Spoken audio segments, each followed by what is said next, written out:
Oh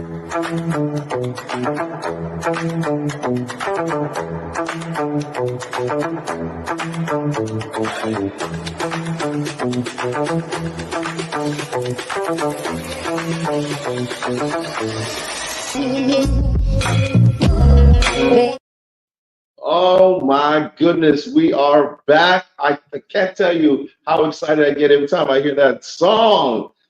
Welcome, welcome, welcome to Great Convos. I am your co-host, Roger Caesar, and that gentleman over there. Oh, hi, Roger. I'm Alexandre Matt. Roger, we've got some nicknames. Before we go to that, what is it that we usually say? Oh, we always say whether you agree or disagree, you can always find Great Convos. Oh, you always get it right. Yes, I do. No, Roger, you are not in your usual space today. No, I am not. I am actually here in Anaheim, California. I am at a conference called Mega Success. I've been here for the last 5 days. It is a conference of business professionals, entrepreneurs, so many experience in this room. I mean, amazing, amazing elite individuals who have done extraordinarily well in business and teaching us a lot of the experiences and techniques of how to grow your business. Great. Now, you are the uplifting guy today because you that's what you try to do, right? Every time that you are on stage, you uplift. We've got a guest today who does that also. Alana Moor, and I've given myself the nickname calling guy because Alana Moor has also found her calling, which is going on stage after spending some time where most of us would not want to spend our time, and that is in prison. Now, she has recently participated in the competition called Grand Slam. No, sorry, that's tennis. It is the Speaker Slam. Speaker Slam Grand Slam, where she placed second amongst 14 other contestants. Shout out to Rena and Dan, who are the founders of Speaker Slam. It was an amazing competition, but Alana did such a phenomenal job on stage. That's right. Now we see images of Alana on her final presentation where she won second place. So we're going to invite her right now. She has inspiration, insight, and she knows how to keep it real also with humor. Now, how do you go from prison to stage? Here is Alana Moor. Woo-hoo! What's up? What's up? I love Roger's dance. Hi, y'all. Thank you so much for having me. I'm so grateful. We are so happy that you are here. My goodness, you know, this show, this entire season of season 4 of Great Convos has been all about controversy and controversial moments. And between Alex and I, we've talked about controversial things that have been going on within the world or within speaking, and also having guests that have talked about things that have gone on that have led to some version of controversy. And wow, I think we have one here in your story that a lot of our listeners are going to want to hear. It's going to be an emotional roller coaster for them. And we want you, our loyal listeners, to please put in the chat, put all the comments, let it fly, because we are not actually live today. We won't be live when this is airing. So we would like you to put in your comments so that we can also let Alana see them. Go ahead. And Alana will see them after it's aired. That makes sense, right? Okay. Alana, why don't you give us a quick background on what happened? Why did you spend so many years in prison in Panama? But can I stop right there? Can I stop? I'm so sorry. I know this is crazy, but I want to ask one more question before we even get into that. Can I ask you, you just came off of the stage, you get second place at the Grand Slam. Before we even get into any of the controversy, tell me how you are feeling now. I feel good. I feel so happy, so proud of myself, honored to have shared that stage with so many incredible speakers. And, I took a risk. I was saying a few days ago, like, this is that like Mamba mentality. I really wanted to give this 100%. And when I went into the Grand Slam after doing Speaker Slam 6 months ago, and this was sort of, to gain that title of Inspirational Speaker of the Year, I'm like, I'm 100%. I want to just go in the way that Kobe went in and played basketball, giving it 100% so that when I look back, I go, yeah, I couldn't have done anything better. It couldn't have gone better in that moment. And when I was done, I was so happy. And I just thought, at one point in my life, a few years ago, I was sitting in a prison cell. And I knew that speaking was my purpose. I didn't know how, I didn't know when, I didn't know what, but I knew that would happen. And here I was on that stage after dreaming about it. And so I just feel so excited for taking that risk and walking through that fear and being brave. And like, I couldn't be more proud of myself. That younger version of me is like, go girl, did it. Yeah, there I am. I'm so happy. I was like, yes. The very ending of that presentation.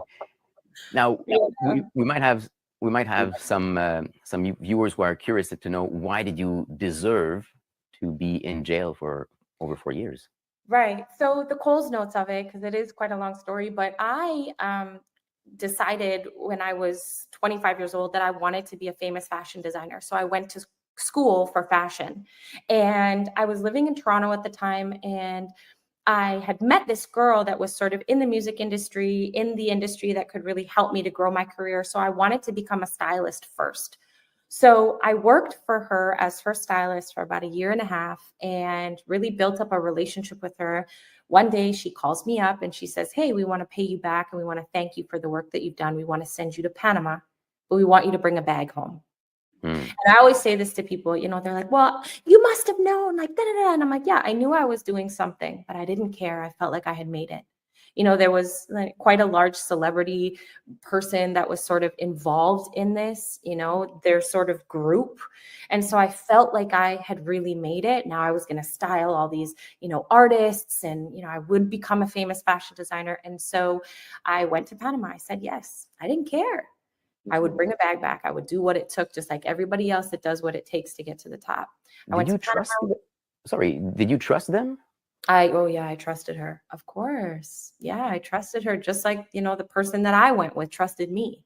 Right. And so we spent a week in Panama, and a suitcase was brought to me. I put my clothes in it. It's not the way that people think it is. It was just very much like this. I didn't see anything. I didn't know. And, but I did make the decision, right? I did make the decision. That's my responsibility. And then for 3 minutes in an airport, they put my bag through the scanner and they saw that there was something in it. So they pulled me into the back, and 5 hours later, they discovered 11 kilos of cocaine in the back of my suitcase. And that was it. Everything in my life changed like that. Wow. I mean, I'm sitting here and I'm thinking, oh my goodness, like, you go from an absolute high in being in the field that you want to be in. You're with celebrities, you're living your dream. Yeah. And you go from that ultimate high to that ridiculous low. I want to know if you can take us back, how you felt in that moment, and then subsequently when you ended up being sentenced and knowing that you were going to spend time in Panama and you were not leaving anytime soon. Yeah, so I was humiliated, embarrassed. I was heartbroken. I was scared. Yeah. I'd only ever seen movies of prisons, and I was like, I did not know what to expect. I was like, are they about to throw me to the wolves? Like, I was really sad. And I kept telling myself that I was going to go home. I was going to go home. There had to be a way. What? not staying here. I have to go home. But I had signed the very first moment that this all happened. I signed everything they asked me to sign because I'm not a real kingpin. I don't know what I was doing. And, it took about 1.5 years for me to get sentenced. I was first sentenced to 6 months of investigation because in Panama, it's a banana republic, right? You're guilty until proven innocent. And so it was really hard for me to wrap my head around the fact that I had just lost my entire life like that. And I was this close to having my dreams. And, I remember the day that I got sentenced and they said 81 months. I was looking at 12 years. They sentenced me to 81 months, which is just under 7 years. And I started hyperventilating. And I basically ran through the courtroom out the back with the police officer that was had to stay with me the whole time, ankle shackled and wrist shackled. And I ran to the bathroom hyperventilating and I just started vomiting. And I was crying and the officer was holding me and rubbing my head. And she was like, Alana, it's okay. And I'm like, how is it okay? Yeah. How is it okay? So because you were quite young. You were what, early 20s? Yeah, I was 27. You were 27 and sentenced to 7 years, which is like a quarter of your life at that time. Yeah, it's a long time. Do you think it could have gone in another direction? If nobody had seen what you were carrying, you could have brought it back home, and what would have happened? That's a great question. I like to do this whole thing where I'm like, oh, I probably would have gone home and it would have been great. No, let's be realistic. I was caught up in a lifestyle. I was not a reliable person at that time. I don't feel like I was a great person at that time. I had a good heart, but I was partying and drinking and, wasn't loyal to friendship. And I think, unfortunately, that it would have given me this false ego. And I want to say, oh, I would have done it once and that would have been it. And I would have started my career. But I think what happens is all of a sudden you get kind of caught up in that lifestyle, right? And then it's just sort of this dark energy. I wouldn't have gotten my dream from hard work, right? I would have gotten it by being shady. And where is that road going to take me? Yeah. So, everything happens for a reason. God intervenes when God needs to intervene. And I always say this to people, not to jump too far forward, but I think that prison was the best thing that ever happened to me. And I would never change it. I never would want to go back and change it. Yeah. You just touched on something there that, these things happen. And a lot of times, if you get caught up into something like that, you're right. It's either prison or death is where you end up in situations.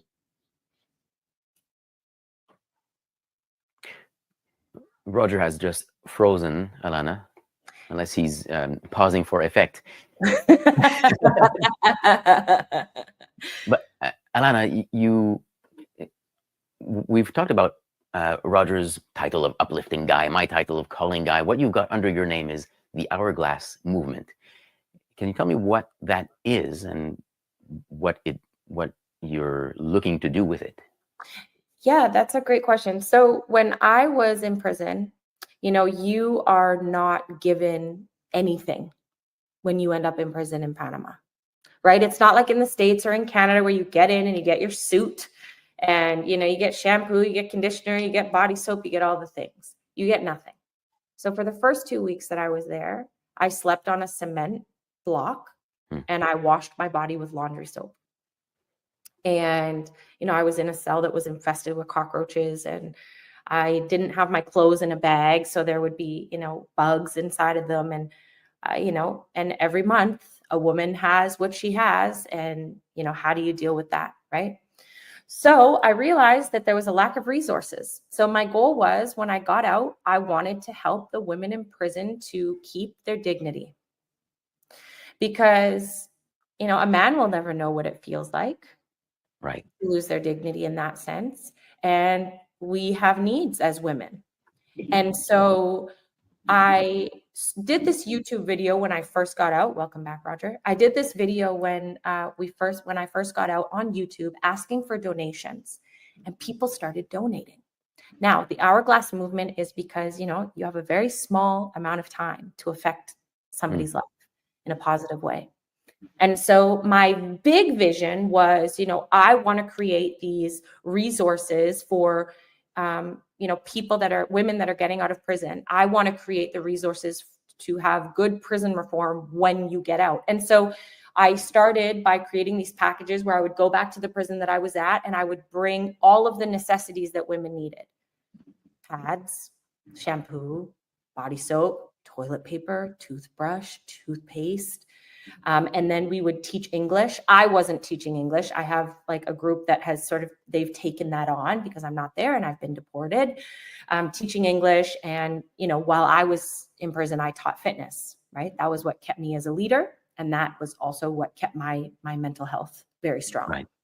And so my goal as of lately is to grow the Hourglass movement into the resource, the number one place where women in Central America, it can be in North America as well, but focused on Central America, when they're getting out of prison, I provide the resources for real prison reform and for women to truly have a chance to change their lives, right? And it's not everybody, right? Some people are constitutionally incapable of changing their lives, and that's okay. Some women get out of prison and they want to go right back in and they want to stay with that life. But there are people just like me that want to get out of prison and want to really do good things with their lives. Now, when I got out of prison, it was like this. I just got dropped to the wolves. Now, thank the Lord, I am privileged. I have family that loves me, that could help me, you know, financially and those types of things. But I essentially built my life up from zero with no help. And I got the help. This is common, right? I'm not. Yes. I know we see this in movies, but in real life as well. After your sentence, it's like go be normal now. Yeah, go be normal. People that go to drug rehabs, it's the same thing. Go be normal, figure it out. But if I don't have the skills, the mindset, or the resources to be normal, guess what I'm resorting to? The same thing that got me in there in the first place, right? And so that's what the Hourglass movement is based on. And I feel like that's why I was put here. With that being said, and again, I apologize for the cutout. Okay. I know in that period of time what was talked about, but I guess from what I'm listening to, is there any time when you have, now that you are out, you are doing great things, and you are trying to move forward with your life after such a horrific situation, that there are still some people that might be looking at you as the prisoner or questioning whether or not you may fall back into that lifestyle again? Have you ever had anybody like that? Yeah, definitely. As I said, you know, I have this on my forehead, right? I will always have that. And so if you Google me, you're not seeing someone that graduated from Queen's University, you know, with a bachelor's in science. You're seeing Alana Moor incarcerated in Panama for drugs. Is it still embarrassing to me? 100%. Will it always be there? Absolutely. Do I feel like it is my duty to prove that people that go to prison are normal? Yes. And have I had people that have judged me for it? 100%. Do I have people that still do? Absolutely. I see comments all the time, right? And that's okay. Because not everybody's going to like me. Not everybody's going to like what I do. But if I've been given a purpose in this world, then I need to follow through with it. But absolutely, I will always have that on my head. And that is where I feel this real passion to begin to change that narrative, right? Because we have people in office who have made mistakes, but they've been given a second chance. We have athletes who get a red card and take 3 or 4 games out, but then they're let back in and they're given a second chance, right? You make mistakes in the world and you are given a second chance. So what is this hold that we have, or this idea that we hold around people that went to prison that don't deserve a second chance. Now, not everybody does. That's fine, because they don't want it. Right?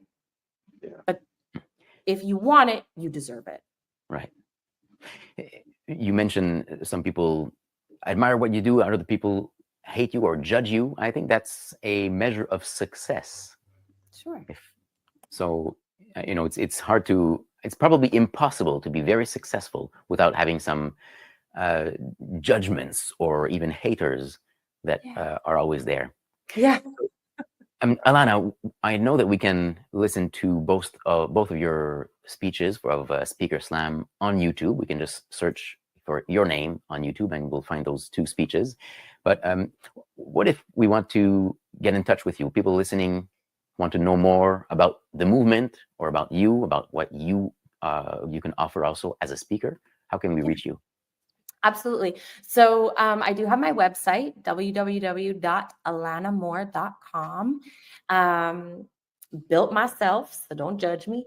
But that's where you can find me. And then I am on LinkedIn. You can find me, Alana Moor. And then on Instagram, Alana Moor Speaks. Awesome. Yeah. Great. There it is. Yeah. Okay. Perfect. Alana, I mean, wow. Thank you so much. I know it was short notice, but that's, again, the friendship that we have. I called you to come on the show. I wanted you to share your story. I thought that it would be, well, even with Alex, I said, this will be a great episode for our listeners to hear someone like this. I truly believe that oftentimes we should not let our past or the mistakes that we make dictate who we are. In other words, don't let it define you. As a friend would say, let it refine you into a better person. And you have shown by leaps and bounds that this is not going to define you. It's going to refine you into being a better person, into helping others, so that in their time of controversy, in their time of need, in their time of wondering, am I going to get through this? How am I going to get through this? You will be there to help them to do stuff like that. And listening to this story will also help them to feel like, hey, I don't have to feel like I'm alone. That there are people in this world who have been through this, who have walked out of prison feeling like a criminal, but have gone on to great things, including being on stages and sharing their story like you do, and now having this movement. So thank you so much for once again showing that you are phenomenal. And for being here.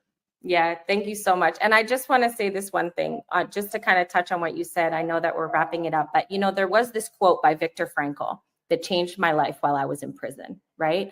And I'm going to say it. I know I said it in my first speech, but a lot of times in our lives, we feel like,